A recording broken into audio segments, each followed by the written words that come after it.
Well done Sindh police, well done security guards. Pakistan के मौशी मरकज पर दहशतगर्दों का हमला नाकाम। कराची में पाकिस्तान स्टॉक एक्सचेंज में घुसने वाले 4 दहशतगर्दों को सिक्योरिटी एहलकारों ने मार डाला। जदीद असलहा और गोला बारूद बरामद। फायरिंग और दस्ती बम के हमले में सब इंस्पेक्टर और 3 सिक्योरिटी गार्ड शहीद। पुलिस एहलकार समेत 6 अफराद जख्मी।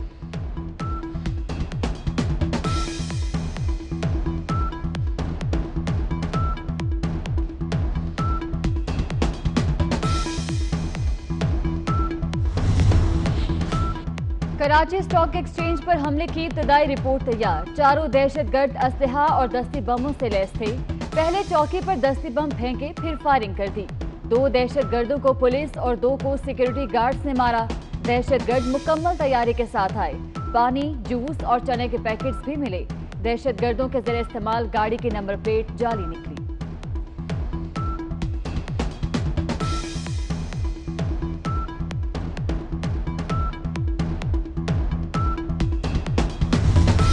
हमारी ड्यूटी यहाँ पे थी, मेन गेट पे। तो जैसे ये आए थे, गाड़ी में आए थे करोला में, जैसे बाहर निकले इन्होंने फायरिंग शुरू कर दी। पहले सब इंस्पेक्टर डिस्ट्रिक्ट वाला था, उनको शहीद कर दिया था। दूसरा बंदा जैसे निकला तो मेरे को उसने देख लिया था। मेरे उसको 2 गोलियां मारी, जख्मी हो गया। फिर उसने गन्ने निकाला, एक हाथ में गोली मारी, वो हाथ छूट गया था। वेपन से वेपन नीचे गिर गई। तो उसने गन्ने निकाला, गन्ने की पिन निकालने वाला मैंने उसको सर पे गोली मारी। कराची में 2 दहशतगर्दों को हलाक करने वाला पाकिस्तानी हीरो एहलकार रफीका दहशतगर्दों का हमला नाकाम बनाने में अहम किरदार।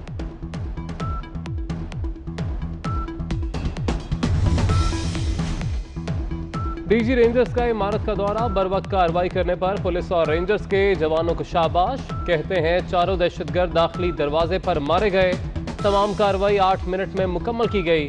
हमला किसी खुफिया एजेंसी की मदद के बगैर नहीं हो सकता।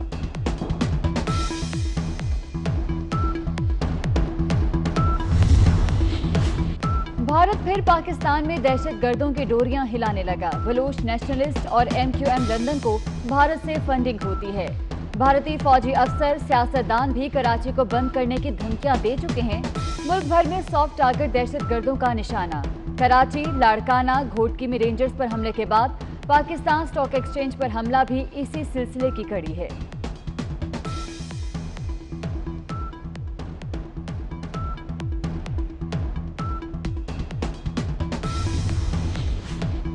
सदर ममलिकत डॉक्टर आरिफ अलवी का जान पर खेलकर हमला नाकाम बनाने वाले एहलकार सिक्योरिटी गार्ड्स को खिराज अकीदत। कहा, हुकूमत दहशतगर्दी को जड़ से उखाड़ेगी। वजीर आजम इमरान खान की तरफ से भी दहशतगर्दी के वाक़े की मजम्मत। वज़ीर दाखिला एजाज शाह कहते हैं कि हमले के मास्टरमाइंड तक पहुंचेंगे।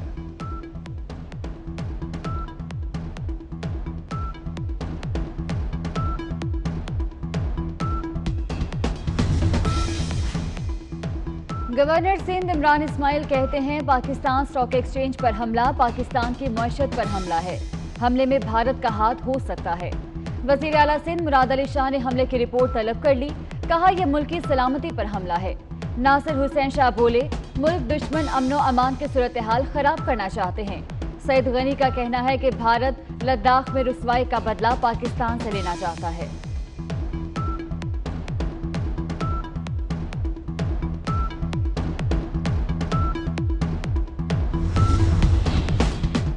मरियम नवाज का अर्ज़े पाक के बहादुर बेटों को सलाम। ट्वीट में लिखा कि बहादुर बेटों ने दहशतगर्दी का बड़ा मंसूबा नाकाम बनाया। शहबाज शरीफ का भी फोर्सेस को खिराज तहसीन। पुलिस एहलकार और गार्ड्स की शहादत पर इजहार अफसोस।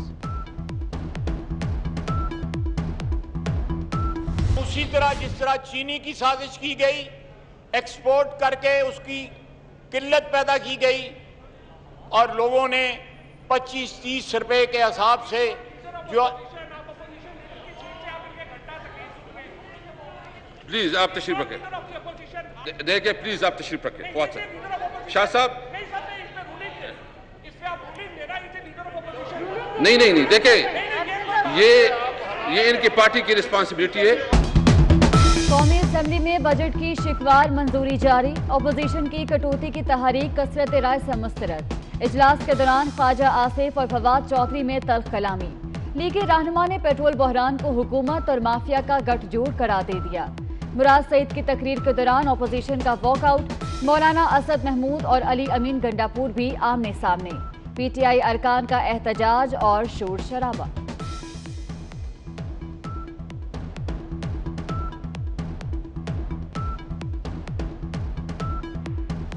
हमारे वजीर आजम के लिए दो ही ऑप्शंस रहते हैं, या हमारा वजीर आजम मान ले कि वो गलत है, माफी मांगे अवाम से, माफी मांगे इस हाउस से कि मैंने गलत फैसले किए हैं, मैंने इस मुल्क की मईशत को तबाह किया है, मैंने हर पाकिस्तानी का जिंदगी और सेहत को खतरा में डाल दिया है, मुझे माफ कीजिए। अब हम सब मिल के काम करें, एक पाकिस्तान हो के काम करें और इन सारे मसाइल का हल करें, या हमारा वजीर आजम इस्तीफा दे, घर चले जाए और किसी काबिल अफराद को ये काम सौंपा जाए। बिलावल भुट्टो जरदारी के वजीर आजम को दो ऑप्शंस। कौमी असम्बली में तकरीर के दौरान बोले, इमरान खान मईशत की तबाही पर माफी मांगे या इस्तीफा देकर घर चले जाएं, किसी काबिल शख्स को मुल्क की क़यादत सौंपी जाए। हुक्मरानों ने हर पाकिस्तान की जेब पर डाका डाला है, पेट्रोल महंगा करके कंपनीज को फायदा पहुंचाया गया। वजीर आजम नोटिस लेना बंद कर दें, नोटिस लेने पर हर चीज महंगी हो जाती है। वजीर आजम इमरान खान बेनजीर भुट्टो को शहीद नहीं कहते, उसामा बिन लादेन को शहीद कहते हैं।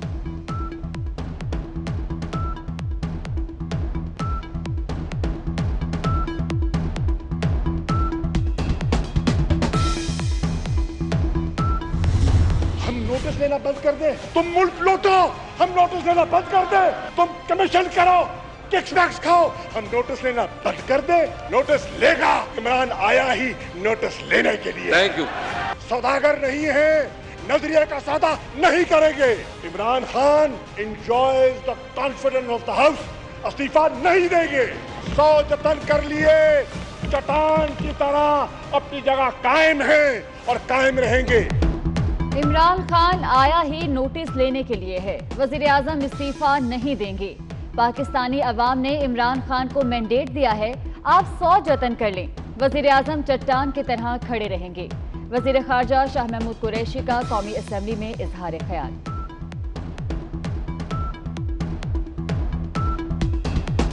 पाकिस्तान अपनी 72 साला तारीख में बदतरीन इकोनॉमिक क्राइसिस का सामना कर रहा है, लेकिन बदकिस्मती से 2018 में आरटीएस ब्रांड हुकूमत पाकिस्तान के अंदर आई, आरटीएस का झुल्लू चला और एक ऐसी हुकूमत आई कि जिसके लीडर ने अपनी जिंदगी में कभी एक यूनियन काउंसिल नहीं चलाई थी, सिर्फ एक सोच से कि इनके अंदर नफरत भरी हुई है और पिछली तमाम कामयाबियों को जीरो करने के लिए इन्होंने पाकिस्तान के एतमाद के साथ, पाकिस्तान की रेपुटेशन के साथ और पाकिस्तान के मुस्तकबिल के साथ खेला।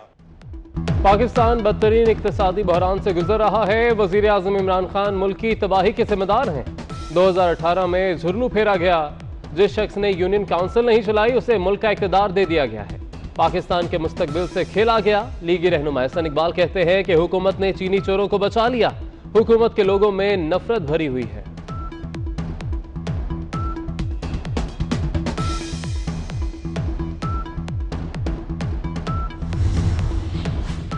वजीर आजम ने कल कहा, तहरीक इंसाफ अपनी मुद्दत पूरी करेगी, मगर क्या सिर्फ मुद्दत पूरी करना ज्यादा जरूरी है या अवाम से किए गए वादे पूरे करना? मुस्लिम लीग काफ के रहनुमा मोनस इलाही का ट्वीट।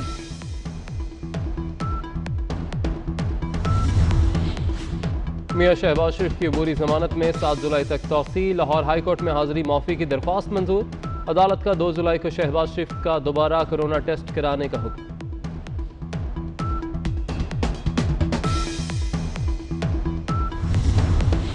पाकिस्तान में कोरोना केसेस की तादाद में कमी, 24 घंटों में मजीद 3,557 केसेस रिकॉर्ड, तादाद 2,06,512 हो गई। एक दिन में मजीद 49 अमवात, मरने वालों की तादाद 4,167 हो गई। डैनियल पर्ल कत्ल केस के मुल्जिमान की बरियत का फैसला मुअत्तल करने की सिंध हुकूमत की इस्तदा मुस्तरद। बरियत के बाद आप कैसे दहशतगर्द कह सकते हैं? जस्टिस याहिया अफरीदी का इस्तफसार। एक मुल्जिम भारत दूसरा अफगानिस्तान में दहशतगर्द तंजीम के साथ काम करता रहा है। मुल्जिमान को MPO के तहत रखा गया है। आज़ाद हो गए तो संगीन असरात हो सकते हैं। वकील सिंध हुकूमत के दलाल। जस्टिस मुशीर आलम ने रिमार्क दिए कि हुकूमत चाहे तो MPO में तौसीक कर सकती है।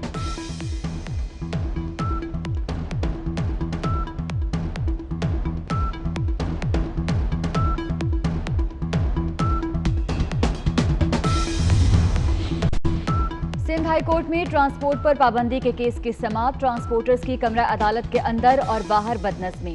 धक्कम से कमरा अदालत के दरवाजे का शीशा टूट गया। ट्रांसपोर्टर्स के गैर मुनासिब रवैये पर जस्टिस उमर सयाल बरहम समाज छोड़कर चैम्बर में चले गए। एसपी सिक्योरिटी और रेंजर्स तलब, एक ट्रांसपोर्टर को हिरासत में ले लिया गया।